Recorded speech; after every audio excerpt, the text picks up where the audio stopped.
एक दिन अपने लिए आभा किसे पहचान नहीं पाई। कल संडे है, सोनू की भी छुट्टी है। अलार्म बंद करके सोती हूँ। सोचते हुए आभा मोबाइल की तरफ बढ़ी, मगर फिर एक बार व्हाट्सएप चेक कर ले सोच उसने हरे से संभोग आईफोन पर क्लिक कर दिया। स्क्रॉल करते करते एक अनजान नंबर से आई मैसेज पे अंगूठा रुक गया। कैसे हो आभा पढ़कर एक बार तो आभा समझ नहीं पाई कि किसका मैसेज है। फिर डीपी पर टैप किया। तस्वीर कुछ जानी पहचानी सी लग रही थी। अरे ये तो अनुराग है। आभा के दिमाग को पहचानने में ज़्यादा मशक्क़त नहीं करनी पड़ी। फाइनल लिखकर आभा ने 2 अंगूठे वाली इमोजी के साथ रिप्लाई सेंड कर दी। क्या हुआ, किसका मैसेज था? माँ ने अचानक आकर पूछा। तो आभा को लगा मानो चोरी पकड़ी गई हो। यूं ही कोई अननोन नंबर था, कहकर आभा ने बात टाल दी। अच्छा सुनो, सोनू को सुबह 4 बजे जगा देना। उसे अपने फाइनल एग्ज़ाम के प्रोजेक्ट पर काम करना है। और हाँ, 1 कप चाय भी बना देना ताकि उसकी नींद खुल जाए। माँ ने उसे आदेश से दिया और फिर सोने चली गई। अलार्म बंद करने को बढ़ता आभा का हाथ रुक गया। उसने मोबाइल को चार्जिंग में लगा दिया ताकि कहीं बैटरी लो होने के कारण वह स्विच ऑफ ना हो जाए, वरना नींद खुलेगी और फिर 4 बजे नहीं जगाया तो सोनू नाराज होकर पूरा दिन मुंह फुलाए घूमता रहेगा। माँ नाराज होगी सो अलग, यह और बात है कि इस चक्कर में उस रात भर नींद नहीं आई। उसे नींद भी नहीं आई। वैसे नींद न आने का एक कारण अनुराग का मैसेज भी था। आभा रात भर अनुराग के बारे में ही सोचती रही। अनुराग उसके कॉलेज का दोस्त था, एकदम पक्के वाला। शायद कुछ और समय दोनों के साथ बिताया होता तो यह दोस्ती प्यार में बदल सकती थी। मगर कॉलेज के बाद अनुराग सरकारी नौकरी की तैयारी करने के लिए कोचिंग लेने दिल्ली चला गया। इन इकरार का मौका मिला और ना ही इजहार का। एक कसक थी जो मन में दबी की दबी ही रह गई। इसी बीच आभा के पिता भी एक एक्सीडेंट में मृत्यु हो गए और अपनी माँ के साथ साथ छोटे भाई सोनू की जिम्मेदारी भी उस पर आ गई। पिता के जाने के बाद माँ अक्सर बीमार रहने लगी थी। सोनू उन दिनों 6ठी क्लास की परीक्षा देने वाला था। आभा का अपने पिता की जगह उनके विभाग में नौकरी मिल गई। वह जिंदगी की गुत्थी सुलझाने के फेर में उलझती चली गई। 10 साल बाद आज अचानक अनुराग के मैसेज ने उसके दिल में खलबली सी मचा दी थी। कल दिन में बात करूंगी सोचते हुए आखिर उसे नींद आ ही गई। घर बाहर संभालती आभा हर सुबह 5 बजे बिस्तर छोड़ देती और फिर यह उसे रात 11 ही नसीब होता। ऑफिस जाने से पहले नाश्ते लेकर लंच तक का काम उसे निपटाना होता। 9 बजे तक वह भी ऑफिस के लिए निकल लेती, क्योंकि 10 बजे बायोमेट्रिक प्रणाली से अपनी उपस्थिति दर्ज करवानी होती। उसके बाद कब शाम के 6 बज जाते पता ही नहीं चलता। घर लौटने पर 1 कप माँ के हाथ का मिलता, जिसे पीकर वह फिर से रिचार्ज होकर अपने मोज पर तैनात होने यानी रसोई में जाने के लिए कमर कस लेती। जैसे तैसे रात के 11 बजे तक कंप्यूटर की तरह खुद को शट डाउन देकर चार्जिंग में लगा देती, ताकि अगले दिन के लिए बैटरी पूरी तरह चार्ज रहे। यही उसकी दिनचर्या कभी कभार मनमोहन आ जाने या माँ की बीमारी बढ़ जाने आदि पर यह और भी ज़्यादा हेक्टिक हो जाती। फिर वह बस शरीर मानो रोबोट ही बन जाता। अंतिम बार खुद के लिए कब कुछ लम्हे निकालने थे याद ही नहीं पड़ता।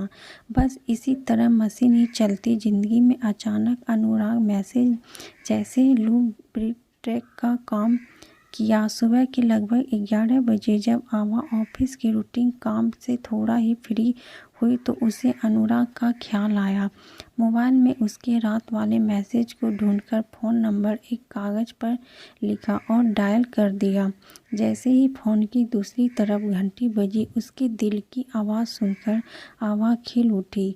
थोड़ी व्यस्त अपना कॉलेज के ज़माने वाला डायलॉग मारकर वह खिलखिला पड़ी। अनुराग ने भी उसकी हंसी में भरपूर साथ दिया। दोनों काफ़ी देर तक इधर उधर की बातें करते रहे। आभा के पिता की मृत्यु की खबर सुनकर अनुराग उसके प्रति सहानुभूति से भर उठा। आभा ने भी उसके परिवार के बारे में जानकारी ली और फिर आगे भी संपर्क में रहने के वादा करने के साथ फ़ोन रख दिया।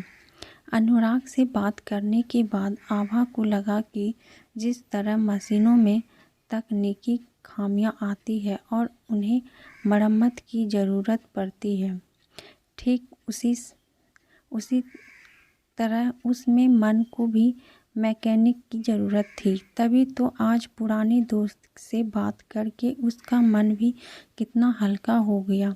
ठीक वैसे ही जैसे ओवर हॉलिंग के बाद मशीनें समुद्र हो जाती है। लगभग रोज़ आभा और अनुराग की फ़ोन पर बात होने लगी। वक्त और संपर्क की खाद और पानी मिलने से यह रिश्ता भी पुष्टिपत पल्लवित होने लगा। कभी कभी आभा के मन में अनुराग को पाने की ख्वाहिश बलवती होने लगती, मगर उसकी पत्नी का ख्याल करके वह अपने मन को समझा लेती थी। सुनो, ऑफिशियल काम से तुम्हारे शहर में आया हूँ। होटल राजहंस शाम को मिल सकती हो। अनुराग के अचानक आए इस प्रस्ताव से आभा चौंक गए। हाँ, मगर किसी ने देख लिया तो बिना मतलब बवाल हो जाएगा। किस किस को सफाई दूंगी? तुम तो जानते हो यह शहर बहुत बड़ी नहीं है। आभा ने कह तो दिया, मगर उसके दिल और दिमाग की जंग जारी थी। मन ही मन वह भी अनुराग का साथ चाहती थी। क्या तुम रह पाओगे बिना मिले, जबकि तुम्हें पता है कि मैं तुमसे कुछ ही मिनट्स की दूरी पर हूँ? अनुराग ने प्यार से कहा। इतने वर्षों बाद प्रिया को सामने देखकर आभा भावुक हो गया और अनुराग की बाहों में समा गया। अनुराग ने भी उसे अपने घेरे में कस लिया और फिर उसके माथे पे एक चुम्बन अंकित कर दिया। दोनों लगभग घंटे भर तक साथ रहे, कॉफ़ी पी और बहुत सी बातें की। अनुराग की ट्रेन शाम 7 बजे थी, इसीलिए आभा ने उससे फिर मिलने का वादा करते हुए विदा ली। इसी तरह 6 महीने बीत गए। फ़ोन पर बात और वीडियो चैट करते करते दोनों काफ़ी नज़दीक आ गए थे। कभी कभी दोनों बहुत ही अंतरंग बातें भी कर लेते थे, जिन्हें सुनकर आभा के शरीर में झंझनाहट सी होने लगती थी। एक रोज़ जब अनुराग भी पत्नी अपने मायके गई थी, तब वह आभा के साथ देर रात वीडियो पर चैट कर रहा था। अनुराग, अपनी शर्ट उतार दो, अचानक आभा ने कहा। अनुराग ने एक पल सोचा और फिर शर्ट उतार दी। उसके बाद पैजामा भी अब तुम्हारी बारी है। अनुराग ने तुरंत चेक बंद कर दी, मगर अब आभा का युवा मन अनुराग की कामना और भी तीव्रता से करने लगा। सोनू और माँ की जिम्मेदारियों के कारण अपनी शादी के बारे में सोच नहीं पा रही थी, मगर उसकी अपनी भी कुछ कामयाबी भी थी जो रह कर सिर उठाती थी। काश उसे सिर्फ एक दिन भी अनुराग के साथ बिताए को मिल जाए।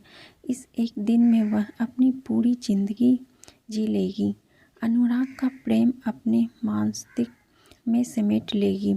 आभा कल्पना करने लगी। वह ऐसी संभावनाएं तलाशने लगी कि उसे यह मौका हासिल हो सके। वह नहीं जानती थी कि कल क्या होगा, मगर एक रात वह अपनी मर्जी से जीना चाहती थी। उसने एक दिन डरते डरते अपनी यह कल्पना अनुराग के साथ साझा की तो वह भी राजी हो गया। तय हुआ कि दोनों दूर के किसी तीसरे शहर में मिलेंगे। अनुराग के लिए तो यह ज़्यादा मुश्किल नहीं था, लेकिन आभा का बिना कारण बाहर जाना संभव नहीं था। मगर तकदीर भी शायद आभा को मेहरबान होना चाह रही थी, अतः उसे एक दिन उसके लिए देना चाह रही थी ताकि वह अपनी कल्पनाओं में रंग भर सके। आभा के ऑफिस में बारिश खेलकूद प्रतियोगिताओं का आयोजन हुआ। आभा ने शतरंज में भाग लिया। अधिक महिला प्रतिभागी न होने के कारण उसका चयन राज्य स्तर पर विभागीय प्रतिभागी के रूप में हो गया।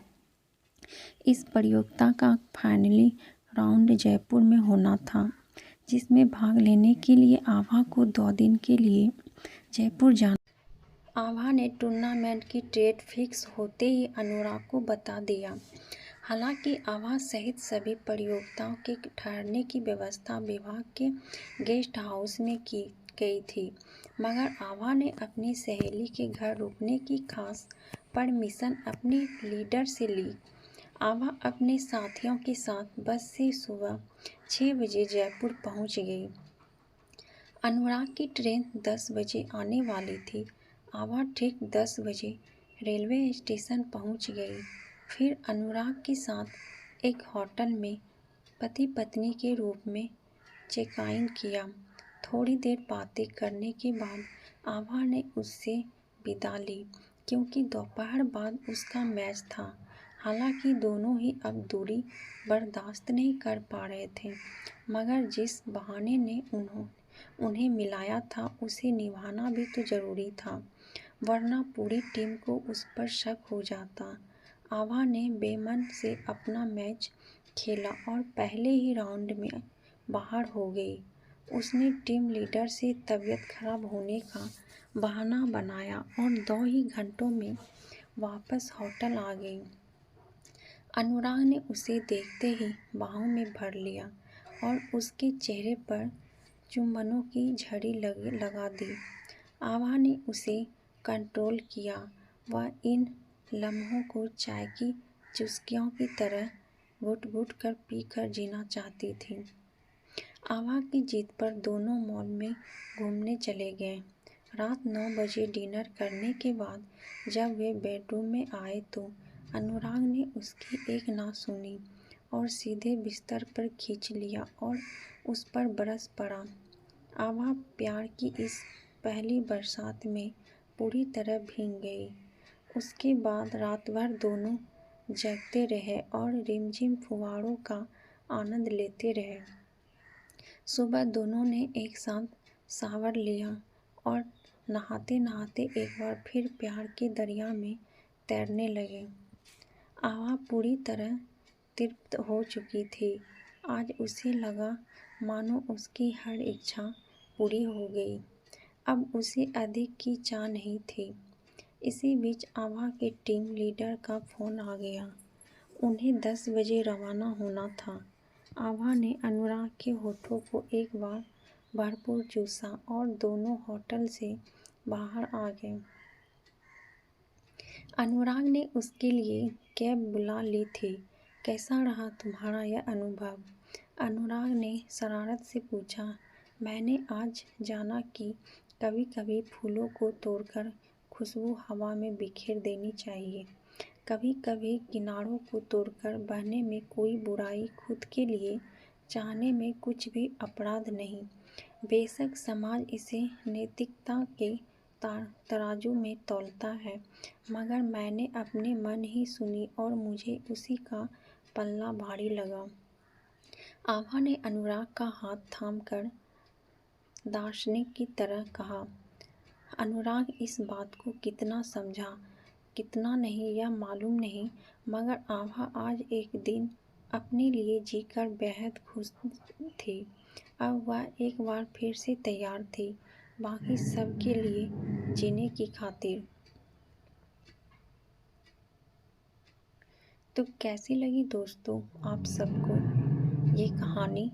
अगर अच्छी लगी तो वीडियो को लाइक, शेयर, कमेंट और सब्सक्राइब कीजिएगा और ऐसे ही कहानी सुनने के लिए बेल आइकन को प्रेस कर दीजिएगा ताकि जैसे ही हम कहानी डालें आप तक पहुंच पाए।